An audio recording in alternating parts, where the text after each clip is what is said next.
If you're wondering how she got like this, it's a story.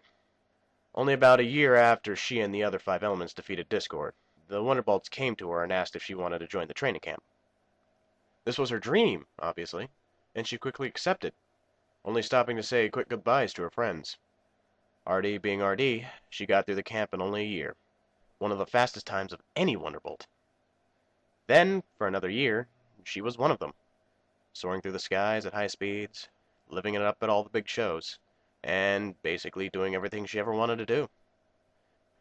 Then, it all came crashing down when she was found in bed one morning with Spitfire. In-team relationships are strictly forbidden, for professional reasons. Spitfire was one of the faces of the Wonderbolts, and thus was spared serious punishment, but Rainbow Dash was not so lucky. Thrown out like last week's trash, she was, with the less kind tabloids disgracing her name. She returned to Ponyville and tried to get back to her normal life, but it just wasn't the same after she had fallen from her lofty plateau. Even her friends really couldn't clear the dark cloud hanging over her. Eventually, she turned to drink and found Soresaddle Street. I have to say that I feel sorry for her, as anybody who lives in Ponyville probably does. She can barely even keep her job on the weather team now. When she's happy, she's a thrill to talk to, but when she's sad, it makes everyone feel down.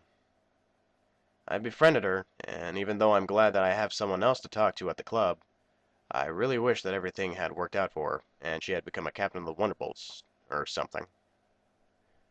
Why do you say that you could be doing better? Asked Rainbow. I groaned. Dr. Hooves just quit. He did? Rainbow Dash cocked. But, but why?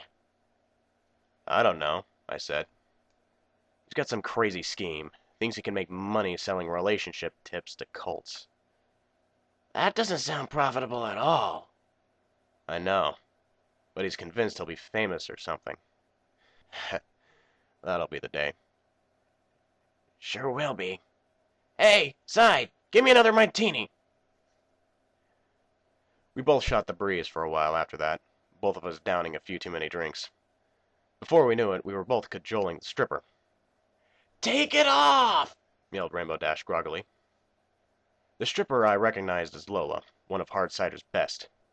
She had a carmine coat and a magenta mane, with her cutie mark being a pony just like her pole dancing, though it was partially obscured by her lacy underwear. You can always tell a real professional from a fake by their cutie mark. All of Cider's regulars are reals with genuine tramp stamps, as stripping cutie marks are sometimes called. Cider sometimes gives non-pros a chance on amateur night, but most of them are nowhere near as good as the pole dancers who have this art form as their special talents. Lola stood up against the pole and started teasing her panties off. My session is almost at an end, colts and fillies. Anyone want to buy me for a night? Hell yes! Screamed a coffee-colored stallion as he slammed a bag of bits down on the stage, his cheeks rosy as Lola. Lola kicked up the bag into her mouth, judging its weight. Feels good, she lustfully said. She then gracefully hopped off the stage and led the drunk stallion into the back room. I always liked how that room had a sign of a knife piercing an apple core on top of the doorway. Whether Hartsider had realized the sexual part of his club's name when he opened it was debatable, but he sure has realized it now, and took full advantage of it, I might add. Oh, come on! She didn't even go all the way! Refund! Refund! Shouted Rainbow Dash. She could be a pretty rowdy drunk, though she had forgotten that she had never paid the stripper. Lola was the last stripper of the night, but it was only midnight. I definitely wasn't ready to turn in yet. I wanted to get smashed tonight, to drown my upcoming sorrows at never getting a night off and good old alcohol. So, it was back to the bar for a bit for me and RD, downing a few more drinks. At this point, as you might expect, everything started to get a little fuzzy. I can kind of recall Card Shark and Aces High, the local poker pros, asking us if we wanted to play a game with them. Even in our state, I think we could pretty easily figure out that we weren't gonna do well.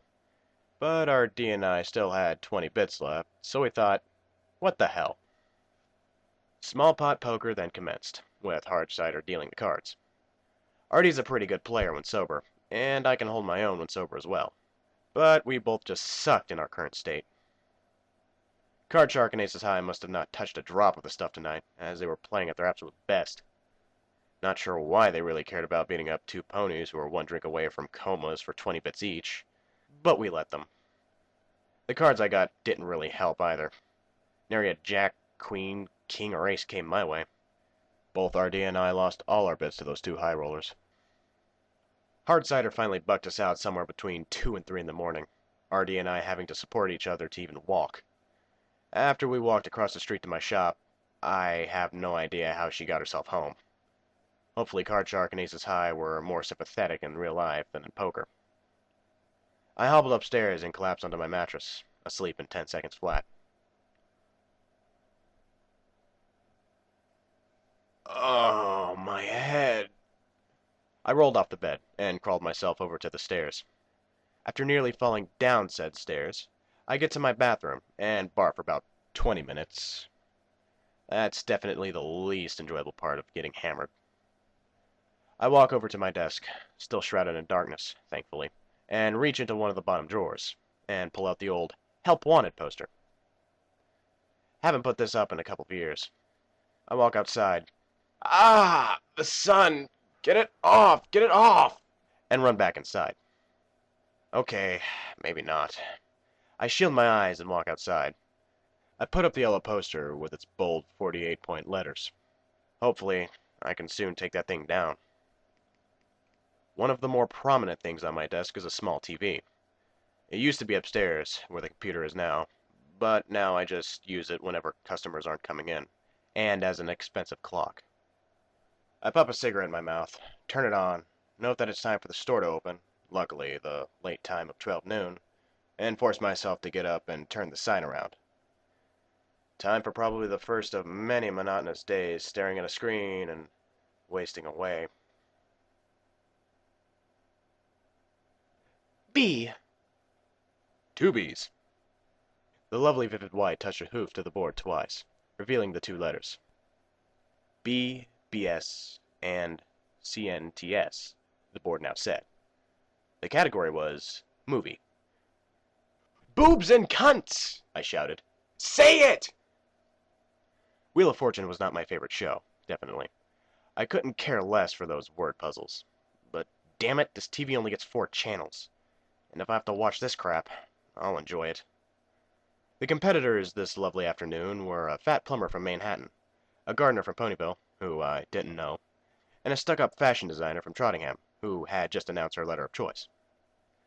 Pony Sajak then turned back towards the stuck-up woman. Okay, Royal, would you like to spin or solve?